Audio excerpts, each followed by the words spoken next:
ইসলাম বলে এই লাশটা গলে যাবে, পচে যাবে, কিন্তু এটার অমর্যাদা করো না। কর্পূর দিয়ে, খেজুর পাতা দিয়ে এটাকে ওয়ার্ম ওয়াটার দিয়ে, গরম পানি দিয়ে ধৌত করো। সাদা শুভ্র ধবধবে কাপড় দিয়ে লাশটাকে তুমি কাভার করো। তারপরে খাটিয়ার মধ্যে লাশটাকে রেখে বিশাল একটা প্রোগ্রাম করো, একটা ফিউনারাল প্রোগ্রাম করো। ওই প্রোগ্রামের ডানে বায়ে পেছনে লাশটারে রাখলে হবে না, প্রোগ্রামের একেবারে সামনটাতে তুমি লাশটাকে রাখো। সুবহানাল্লাহ। একটা ফিউনারাল প্রোগ্রাম করতে হবে, তাকে শেষ বিদায় জানাতে হবে, যেটাকে আমরা জানাজা বলি। কি বলি?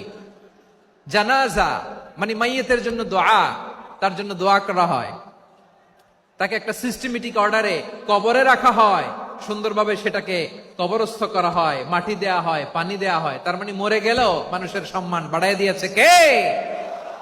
এজন্য আল্লাহ বললেন ওয়ালাকাদ কাররামনা বানি আদম, বনি আদমের সম্মান মর্যাদা আমি আল্লাহ বাড়িয়ে দিয়েছি। মানুষের সম্মানে তুমি কখনো আঘাত করো না।